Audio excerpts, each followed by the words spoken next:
twishimiye kongera kubasanga ku murongo wa YouTube wo Kwizera TV Show. Twizere ko mumeze neza. Tugenda tubagezaho ibyegeranyo bigiye bitandukanye, fashion, imyidagaduro, filimi, muziki,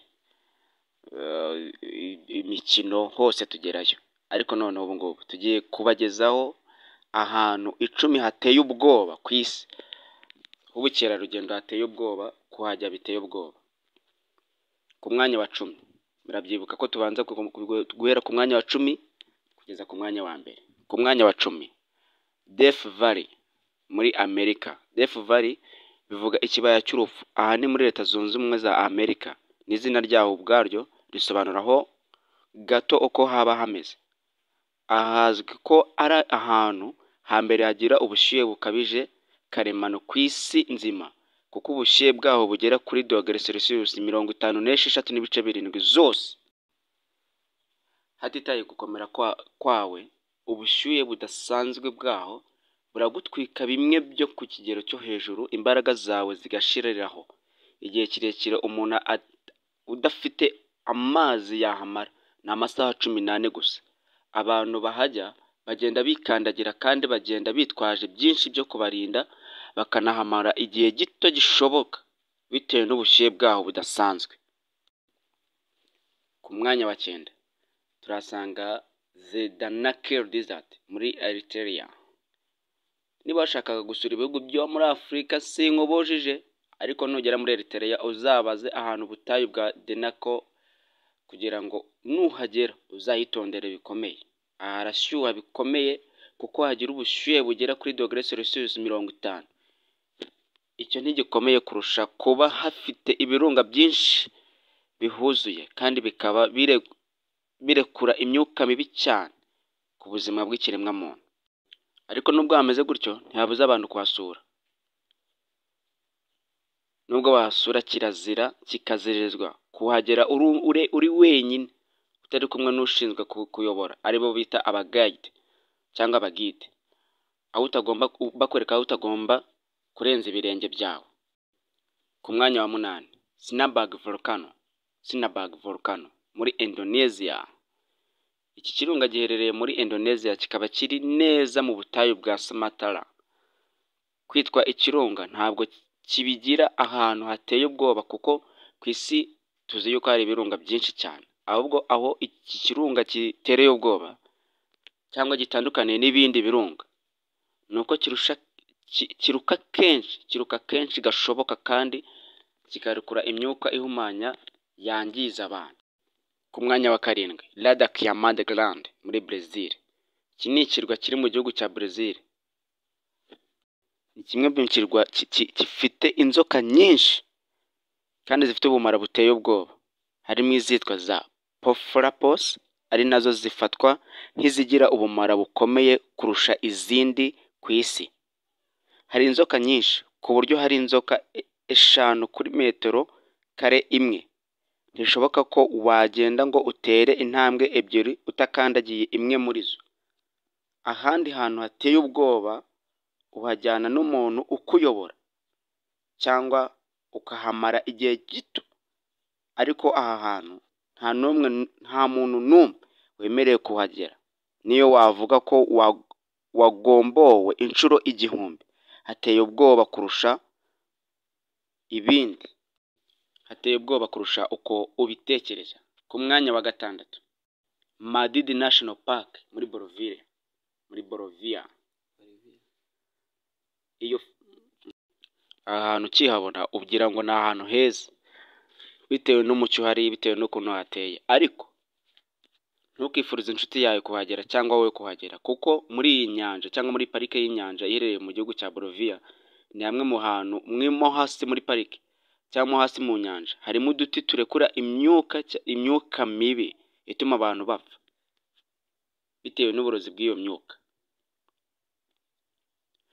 Kandi hari n'indi parike, harimo na parike ifite ibiti bibi cyane ku buryo igisebe gito ugiriyemo cyinjiza uburozi mu mubiri wawe bukawangiza.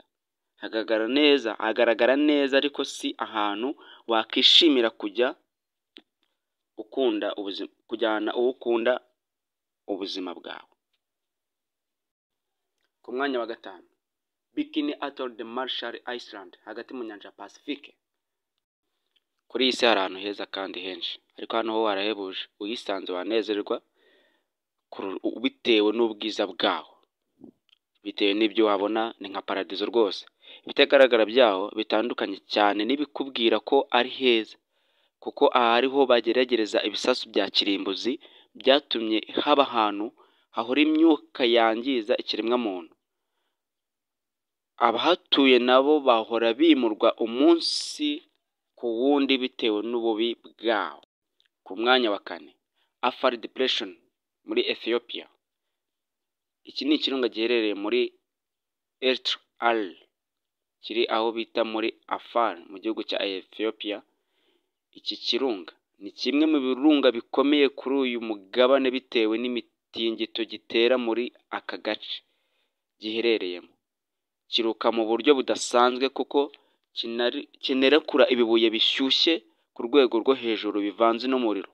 Ibyo bikangiza ahantu bimwe bikomeye cyane kandi bikanangiza ibintu n'abantu. Gitangaje kuri iki kirunga ni uko umutingito gitera udapfa kurangira, bigahora binisubiramo, aho akaba ariho gitandukaniye n'ibindi birunga. Ahari abantu banezezwa no gusura ibirunga, ariko iki cyo ntabakishimira no kugera aho kiri. Tubibutsa gukora subscribe kuri Kwizera TV Show. Ku mwanya wa gatatu, Lake Natron muri Tanzania. Uyu ni umugezi uba hano hirya cyane mu gihugu cy'abaturanyi cya Tanzania. Uramutse uvuze Tanzania wagira ngo n'ahandi hantu hatabaho. Oya, ahubwo naho hafi pe. Igituma uyu mugezi utandukanye n'indi migezi tubona ku isi, umunyu wo muri uyu mugezi ufite uburozi butemerera igihumeka na kimwe kuwubamo. Guturuka ku bantu, amatungo ndetse n'ibiti, nta na kimwe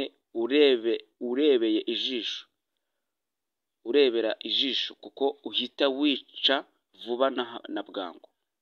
Kuwogamo kirazira kikazizwa kuko umwuka wonyine wo muri ayo mazi utakwemerera kuryoherwa no koga, ahubwo ukwica vuba, kugira ngo wicwa n'inyota.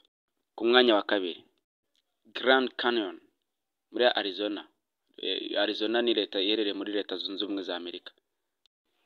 Mu by'ukuri ahantu habonye wagira ngo ni ahantu heza ho gutemberera. Uharebeye ku ifoto ushobora kuyifotereza. Bamwe bajya bagerageza iyo bagiye ahantu hadasanzwe, ariko hano hantu hateye ubwoba kuko iyo uri aha hantu urebye nabi ugatera ikirenge kimwe uhita upfa, kuko urupfu ruba rukwegereye cyane. Ikosa rimwe wakora yose ushobora kuhakorera wahita waburira ubuzima. Aha ni hamwe mu hantu ku isi hiyahurira abantu benshi ku isi, hateye ubwoba cyane. Ku mwanya wa mbere, Mount Washington muri Amerika. Uyu ni umusozi uri muri Leta Zunze Ubumwe za Amerika muri Washington. Uyu musozi ntusanzwe kuko niho hantu hejuru hagira imiyaga yihuta cyane ku isi. Iyo uri hejuru cyane aho umusozi urangirira, ushobora no guhuhwa n'umuyaga ugenda ku birometero 327 ku isaha imwe.